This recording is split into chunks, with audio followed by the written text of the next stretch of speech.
we are very happy to have the author J.L. Torres. J.L. Torres just published a book called Migration. So J.L., welcome to Uncut with me, with Lucia. Thank you, Lucia, for having me on your show. I really appreciate it. Yeah, it's my pleasure. I had you on The Relatable Voice, and I'm super happy to have you back. And JL, I know you come from Puerto Rico and you grew up in Bronx, but can you tell us a little bit more about you and your journey? Well, yeah, I was born in Puerto Rico, actually, and my mother decided to, my parents were having a little bit of a difficulty in their relationship. And my father decided to go to New York City, and then my mother, like many, this is like very typical migration story, right? And then the wife and the son follow. But she wanted to go because she felt, okay, let's give this one more try, right? And it did not work out. Whether it was in New York or Puerto Rico, it didn't work out. So my mother essentially became a single mom, and along with my brother, who came with us, my half brother.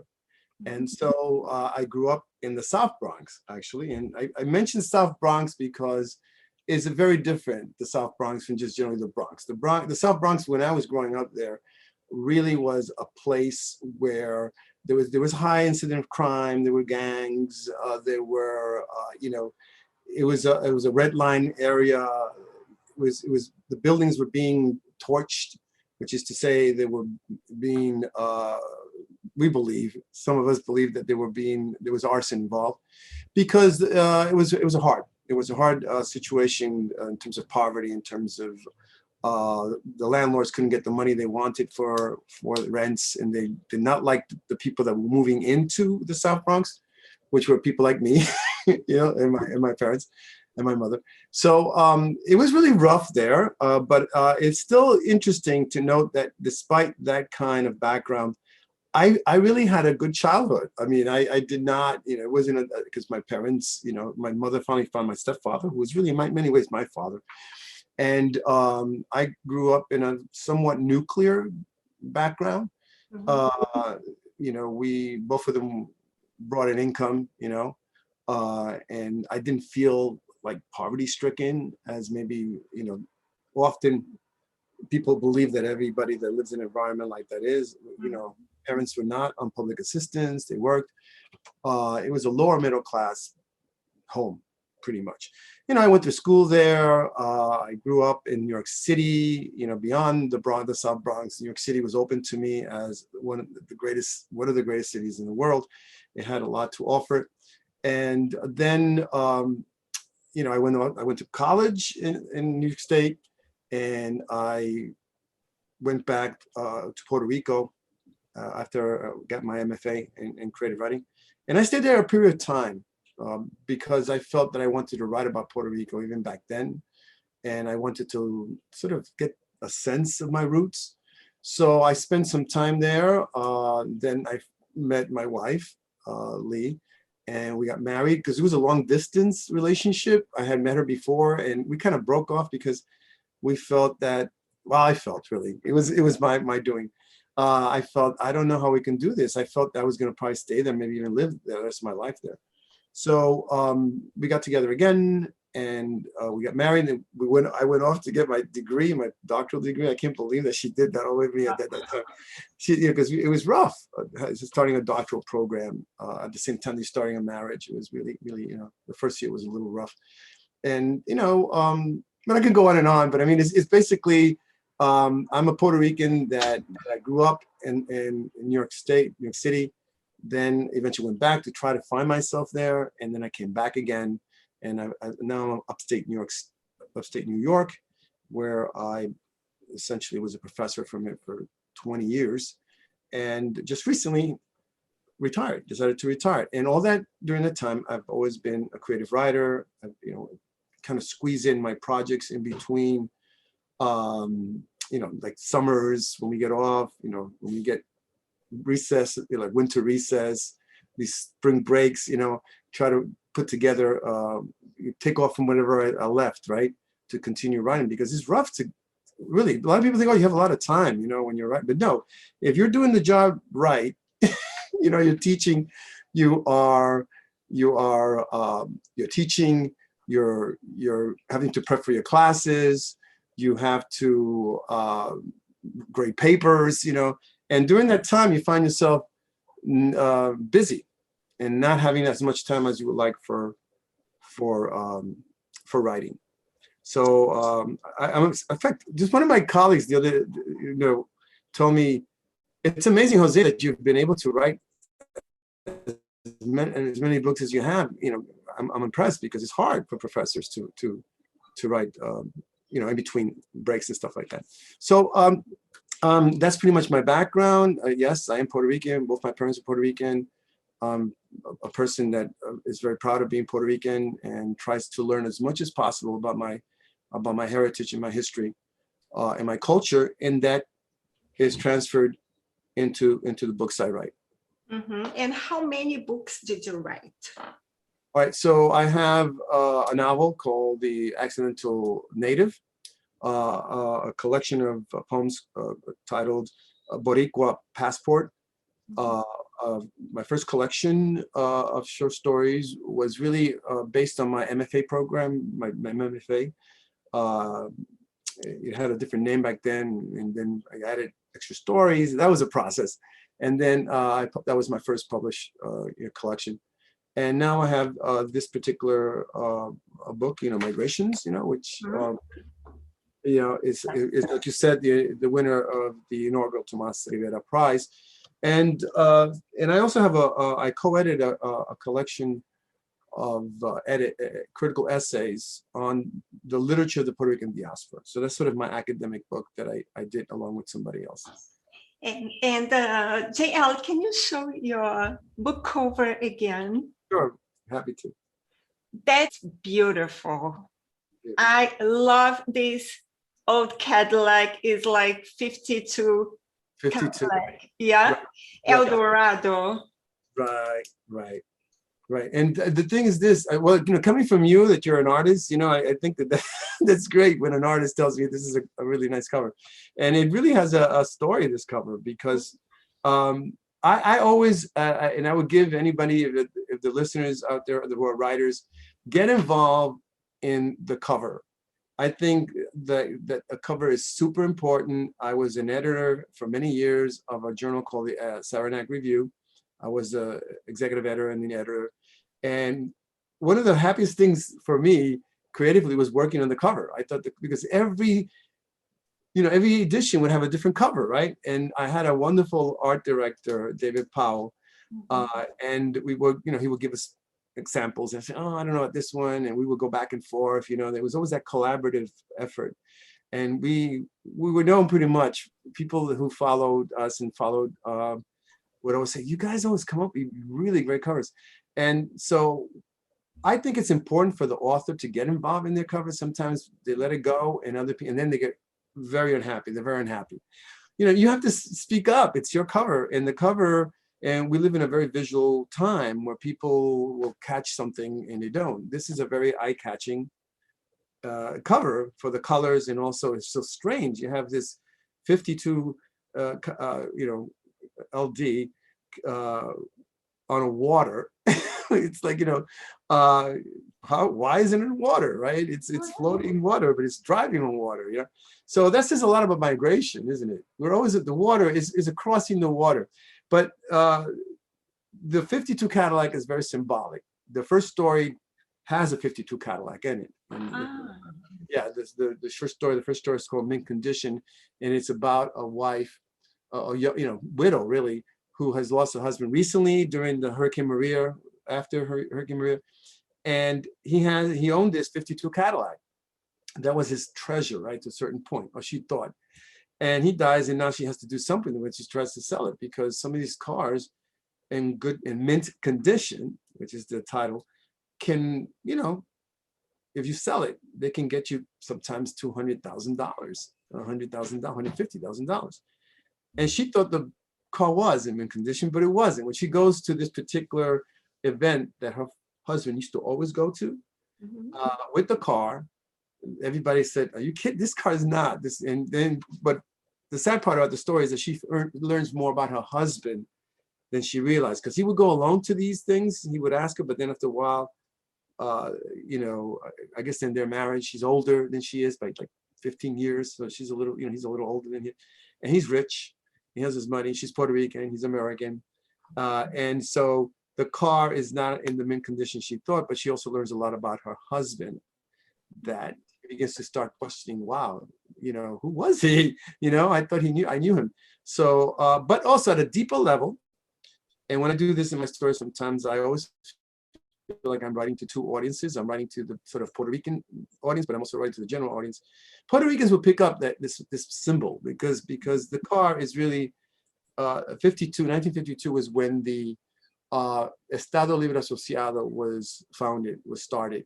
And that is the type of government that we have in Puerto Rico today, which, you know, it says free associated state, which means you're free and you're associated to the United States. But it really is another way of saying you're a colony, and we're just giving you a little bit more of, you know, a little bit governing, but you know, you can't just do whatever you want. So that's, since 1952, we've had that neo-colonial status. And that being the case, it presents all kinds of problems that I'm sort of critiquing in a story, because this relationship that they have, take it as you want. The guy's American, he's older, she's Puerto Rican, you know, maybe one represents Puerto Rico, the one is the US. And so he dies, and now she's sort of on her own, figuring what she's going to do and what options she has, right? And sort of the two choices really that are sort of implied in the story is either you go sovereign, you know, you become an independent nation, or you go become a state. Those are really the two only solutions to our present colonial situation. You don't have to know any of that to read the story and enjoy it, because the story is also about a woman who finds herself now alone with a son who doesn't know his father much, and is also a little bit depressed, you know, over a lot of things. Young teen trying to figure out his life, but it's also a story about that, you know, a woman trying to come to grips with losing her husband, and fending for herself. So the cover really says a lot about that, because it's, you know, it's the first story, and I think that 52 Cadillac represents so much of our situation, you know, Puerto Rico. So I thought it should be on the cover, and it was really collaborative because like I said, I get involved.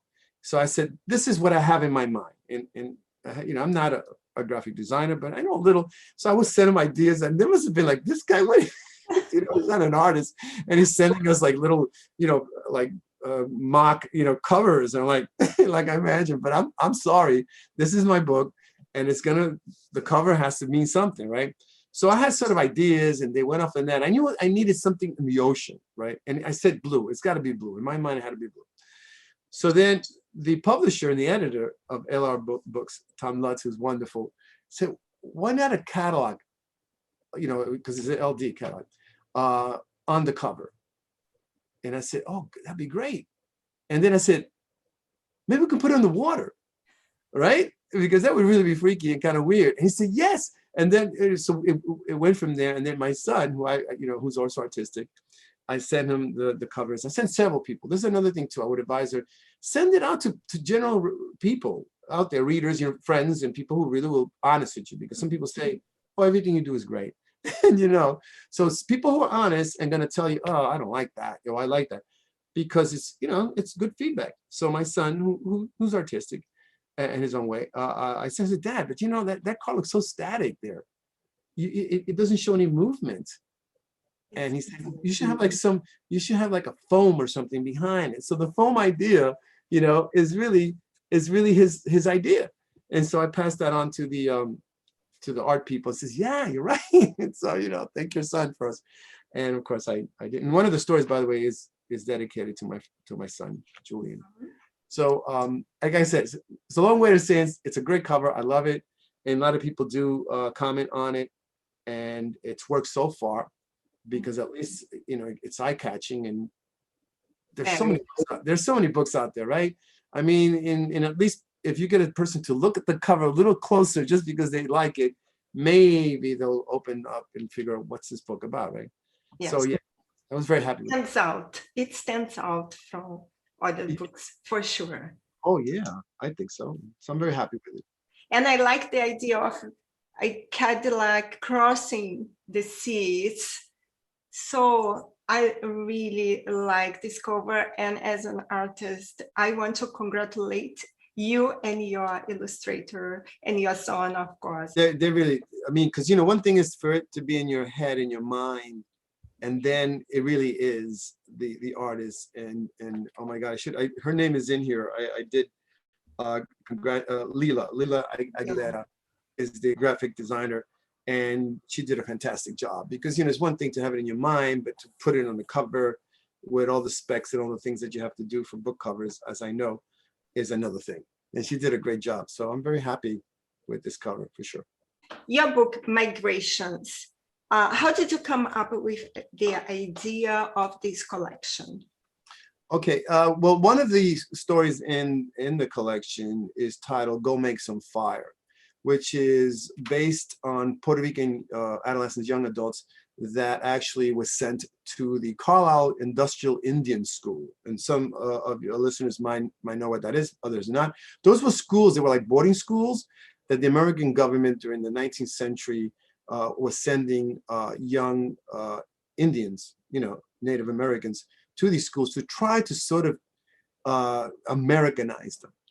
To, you know, the idea was, and this was actually the motto was, you know, kill the Indian, save the man. You know, the idea being that kill the Indian in him, you know, or in them, but, you know, to save the person, you know, which is incredibly racist and incredibly genocidal in the thinking. Even you might not kill the person, but in a way you do kill them, because you killed a very important part of who they are. And they were sending these kids. So I did not know that some Puerto Ricans were sent to the school. And the only way that I found this out was because a friend and colleague at the University of Connecticut, Lisa Sanchez Gonzalez, we're always writing back to each other, and she said, do you know about this school? Did you know about this, that they were sending Puerto Ricans to school? I said, no, I did not, Lisa. And so she sent me an article, and I read it, and I go, oh my goodness. I mean, like, whoa, I did not know this. And why did I not know this? So I started researching, and sure enough, there were several Puerto Ricans that were sent there. And the writer in me said, not the scholar, but the writer in me said, this is a story. This is a narrative that I have to tell. I have to write this. So that was the impetus for that story. But then I started asking myself, what other issues are out there that I don't know about, or maybe other people should know about more? And then I realized, you know, the sterilization of Puerto Rican women, for instance, during the 50s and 60s. And so I wrote a story about that, the operation.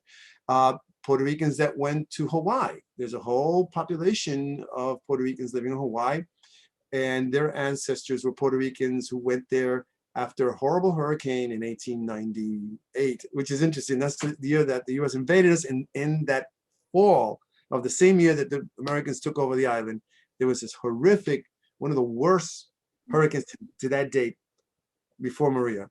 And that just devastated the whole island, devastated the hurricane, the cane, you know, the cane industry, the sugar cane industry, and that was the main crop in Puerto Rico. So you had all these people without jobs. So they were recruited to go to Hawaii to cut sugar cane there. And some of them didn't even know where, Hawaii was. They had no idea. They didn't realize how far it was. They thought, you know, it's a job. I got to go. You know, I got to maybe send money back to my family, whatever, or just uproot ourselves and move. And so they started. Some of them actually, you know, the trip was, they went to Louisiana first, New Orleans. Then they went across by rail to San Francisco. And from San Francisco, then they took a ship to Hawaii. And some of them stopped in New Orleans. Some of them decided after California, this is a longer trip than this. So they decided, we're staying here. We're staying in California. So it kind of dispersed Puerto Ricans along the way, right? And then there were a few that finally made it. and they started working there. Now there's a thriving sort of subculture of Puerto Ricans and Hawaii. So I wanted to write a story about them. So I wrote a story about them, and on and on and on. There's a lot of other things in the collection that really deal with a sense of historicity, history, when it comes to Puerto Rican history, moments that in some way have, sort of have an impact on us as a people. And that even goes from the past to also the future, because the last few stories are set in the near future, maybe 30 years from now, 40 years from now, right? So I think, history is not only the past or even the present, but it's also the future in my mind, especially if you have a collection like this. So the whole collection really deals with those moments, historical moments, and really deals with trying, this author, who's Puerto Rican, trying to come to grips with these stories of these Puerto Ricans who traveled, who are, away from their homeland, and what that means for us. But I think other people can read it and learn something about Puerto Ricans and learn something about our history and learn the fact that, we're American citizens and so little is known about us by other American citizens. So I think that was what shaped the theme for this collection. That's where I got it. That one, see, this is why it's constantly good to collaborate with people and be in touch with people. She sends me that article and it leads to this particular collection of short stories. Interesting, very, very interesting. And I read an article, I believe you said that you don't have characters, you have protagonists. Yeah? That is borrowed from Ernest Hemingway, because he said, famously, he said, I don't write characters, I write people. I write persons. And I follow that. I try to follow that, because there's something kind of maybe even stereotypical sometimes about characters, because sometimes if you are a character, you have a type, and it should not be that. It should be as if you were writing about a friend that you know very well, or a relative. You would not typify them in any way. You go to the heart of what makes for you this person alive, what makes this person. And sometimes we all know that all human beings are very complex. If you really look, there's a certain layers of complexity in who they are that makes them interesting and makes them, sort of, you sometimes want to know this person a little better, or not, because maybe the person is the type of person you don't want to know. Enough to know, wow, yeah, this person's complex, but not in a good way for me anyway. But that's what human beings are. So I really, in all my characters, I try to bring that complexity. And sometimes even my protagonist, I remember a person who did a review of my novel and says, your protagonist sometimes is hard to like, and I said, so be it. You know what I mean? He's a young, sort of arrogant young man, and maybe that turns people off, but that's who he is. And that's what makes him also inquisitive. It makes him the character that I want for this novel, right? So, and he's going through a whole lot. So you can understand how he reacts to it. It might be more complex than what people think, right? Because the situation is complex. So I'm not here to, first of all, I also, when it comes to writing, I'm not necessarily here to entertain people. You know what I mean? I don't believe in, John Waters had a great, he's a filmmaker, and he talks about, don't read to be entertained. If you're read to be enlightened, right? To learn, to become a better person. And I believe that that's what everybody should read, but some people don't. Some people want to be entertained. And they might find some of these entertaining, but I think beyond that, really my goal is to make them think about Puerto Ricans in the United States and what we're going through as human beings. So that is my goal when I write. So it's very important, because it all comes back to me, to those characters that I'm creating.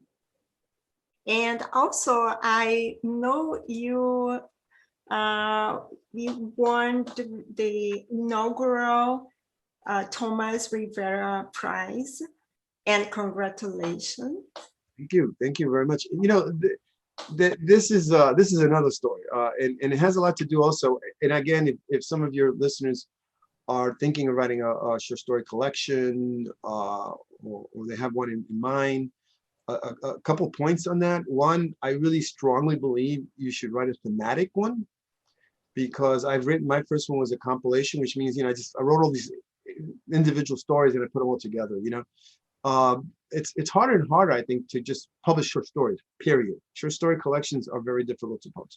Secondly, if they're not thematic or any way, in terms of marketing, you can market some way, it becomes a little harder to get a sale on them, I mean, people, this is the way readers are today, right? They like to feel like the stories are some way connected as they're reading on from source. So think about that. And then the other way, it's very hard to find a publisher. So one of the things that we do, those of us that still love to write short stories and collections, is that we always send them out to these contests. And there's a lot of them, there's a lot of them, but they're also costly. I mean, a fee for a contest might be $20, $15 to enter, right? To submit your manuscript, sometimes 20, 25. The one for the Tomás Rivera Prize was 35. And when I looked at it, I went like, oh man, I don't know, $35, that's a little steep. And this is after I've been sending them this same collection. It shows you that you never know. And I, had gotten a couple of good responses for these contests. There was, I made the short list for one, they picked 5 and Migrations was one of them. I did not win, finally. And there was a couple other longer lists, more than like 10 people, 15, and one it was like 50 or something. I made that list, but nothing, right? And so I read the press release for the Tomás Rivera Prize, and I feel, wow, what a great idea, first of all, because I know Tomás Rivera, I know of him, I teach him, Really? Oh yeah, I didn't never met him, but everyone that teaches Latinx literature knows who Tomás Rivera is. He's famous, and he's also a very inspirational figure in Latinx literature, and specifically Mexican American, Chicano literature. He was one of the first of a winner. He might even have been the first, I don't know, winner of what was then the Quinta Sol Prize, which was a prize for Chicano literature back in 1974. 1970. Yeah, a long time ago. And he won it for, and the earth did not devour him, which is the English translation. And it's a classic of Chicano literature. And besides, he was the president of college, Riverside, which, by the way, was co-sponsored, University of Riverside, where he was the president at one time. So obviously they gave money to sponsor this prize. And so, to have award named after him is great. I thought it was fantastic. And then to win it, it's like, I'm very honored, truly honored. But I came this close to not submitting. Because at that time, imagine you're sending out 10, 15 of these. I'm spending now almost $200, $300 on prize fees. And I'm like, and it was towards the end of the year. I'm like, oh, yeah, I don't know if I want to do this, because this is another 30, and then I was having a streak of rejections, and how you get rejections, you go, I'm like, I'm not, do I really want another rejection? You know what I mean? But something just said, just do it. Okay, all right. So I just send it. And sure enough, I win. So it goes to show everyone out there, keep trying, because you never know. It's mystical. Why a particular reader, in this case, it was, Luis Alberto Urrea. Oh, that's, by the way, another reason why I submitted, because I love Luis's work. I do. I met him only once at whatever, and he signed his copy of The Devil's Highway, which is a creative nonfiction book that I love and that I also teach. I teach him also. So I said, well, I like Luis's work, and I think there's some affinities between my work and his, Seriously, I thought that. I said, because, there's sort of some speculative stuff, surreal stuff in there. He uses magical realism. I use a little bit of that. And, he's historical. He does some historical novels. So I said, maybe he'll like my stuff. And that's another thing. Look at the judge. These are all good tips for people, because look at the judge, because sometimes the judge, if you feel like you can connect with that judge, then maybe you have a shot at it. And sure enough, he loved the collection, and he named it the winner.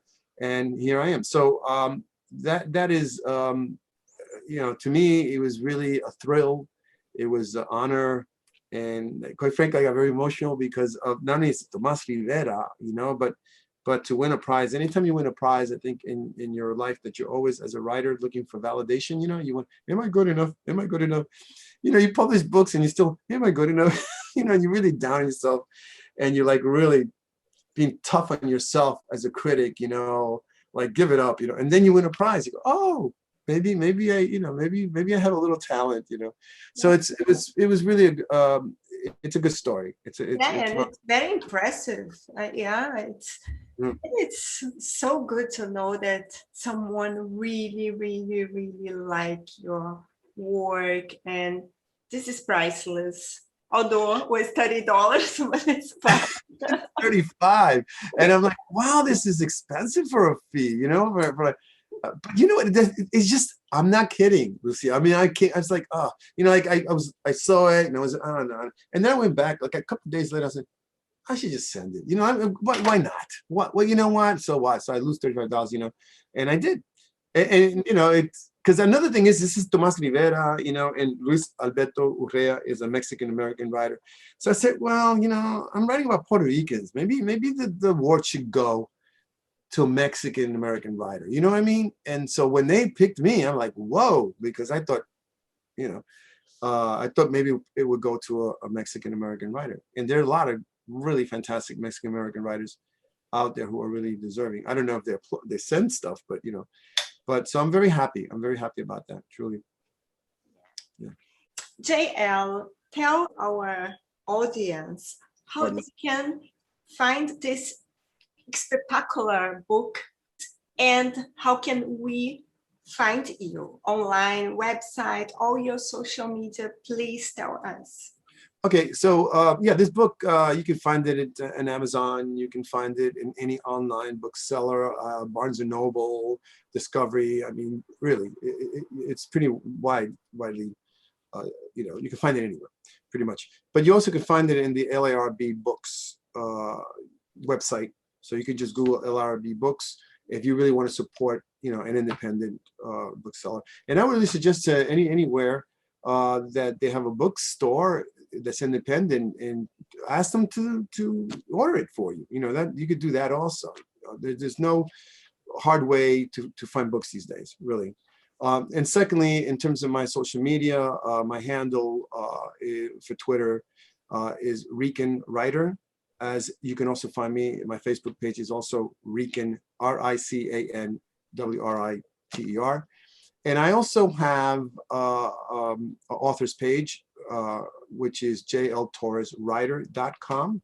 And there you can, I keep updating it all the time. So really, that's a good way to also follow me, besides Facebook and Twitter. And I just started an Instagram page, so that's a work in progress. So, and you know, I just can't spend all day taking photographs. But and the other way is I also write a blog.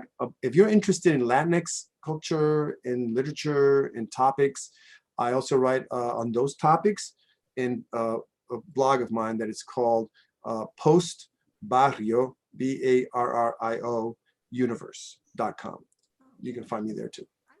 I'm interested because I'm Latin. Yeah. You know, I feel like this is a way for me to keep in touch with other topics. You know, when I blog, I learn more about them and I find out the writers are out there. I'm trying to do more reviews because I really think that we need more reviews of Latinx literature. So that's one thing I want to do in that blog. So if you want to read about other writers, I write reviews also.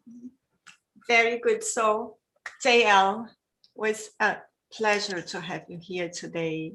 And I wish you more success and that you can keep writing. Actually, you are planning to write something new now? Do you yeah, in fact, one of the short stories in the collection is an excerpt, the beginning really, I think, of my novella that I'm working on, which is on Roberto Clemente. I don't know if people know who he is, but he is a Hall of Fame baseball player, Afro-Puerto Rican player, one of the best, out there. And so if you're interested in baseball, but you're also interested, really, it's not just about baseball, it's about the man, Roberto Clemente, and looking at it from the perspective of, his being an Afro-Puerto Rican, because one of the things I'm really interested in these days is really race and racism and those issues related to it, but also from a Latin American perspective, because it's a little different in Latin America, the racism, it has all kinds of different nuances that in many ways, I don't know if it's worse or better. I don't think racism of any kind is good, but sometimes I know a lot of Latin American countries, well, at least, we're a little bit better there. I don't know sometimes because, you're from Brazil, right? So you know what I'm talking about. There's these issues, colorism and things, So I want to explore those ideas in this particular novella with Roberto Clemente at the center of the story. So you know that you are welcome to Uncut again. You're super welcome. Keep promoting this beautiful work. Thank you so much. Thank you for having me in the Uncut podcast, but also in the Relatable Voice. Great opportunities. You're doing a great job, Lucia. Keep it up. And much success to you too. Thank you very much. You're welcome. Bye-bye. Bye.